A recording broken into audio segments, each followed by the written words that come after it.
Hello, fellow book nerds, and welcome to another book review. This time we are going to be speaking about The Middle by Nayana Goradia. Honestly, let me just be extremely honest here.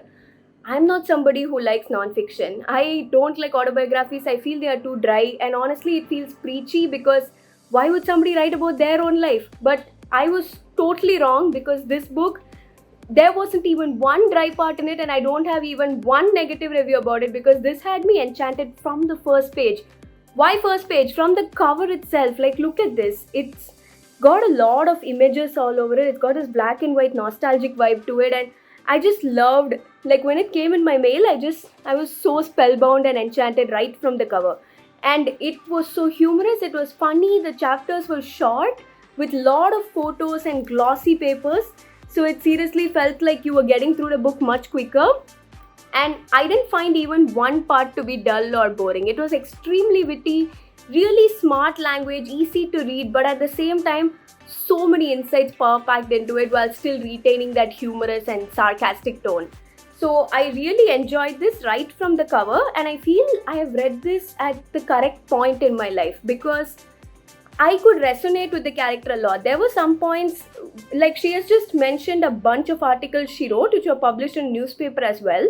And it reads like a collection of short stories. So I can literally just open the page and take a random story in the middle, and I could read as a short story as well. Or I could also go chronologically and I could read it from the start of her life way till the end. So the reason why I felt I read this at the correct point in my life is because I could resonate to a lot of things the character said. Like the part where she was just going to school and her parents wanted them to follow their Indian tradition even though they were in a foreign country. And she had to wear bangles and a bindi to school, and she had to wear a pavada to all of the school events, and she was so embarrassed by it, but her parents were constantly like, we need to respect and be proud of our culture wherever we are. So even though I felt, yeah, that's so true, why should you be embarrassed with all this? I felt even if I were in her position at that time, I would have done the same thing. So there were a lot of points where I was just nodding like, oh yeah, I do that, I behave like that sometimes. And when we just talk about the chapters, I felt they were really well bounded because it followed a kind of storyline where even though it was her life, it was told as like a comprehensive story which is just developing.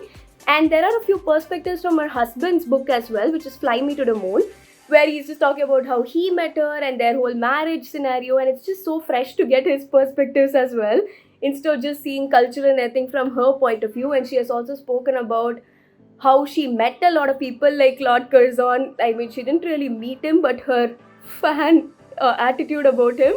And it just felt like, oh my god, she has traveled so much, she has experienced so much. What has she not written? Like, she has had such an interesting life.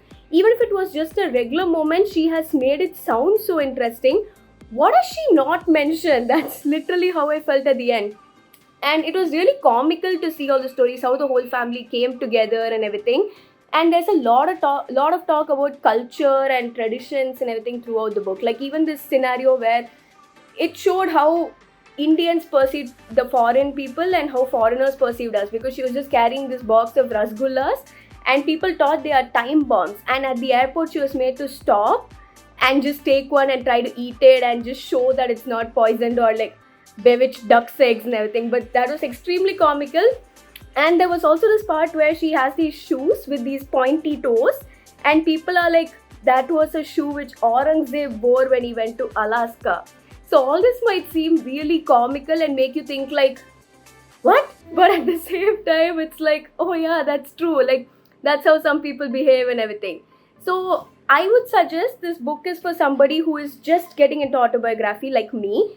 If you're trying to look for an easy read as well as something which just punches you in the face with how insightful it is, with a lot of humorous moments, a lot of catchy scenes and memorable moments, it's great if you're just getting into autobiography. But at the same time, if you're somebody who already loves the genre, this would still be good for you too, because it's barely around 150 pages long and has a lot of comics and cartoons and photos like this.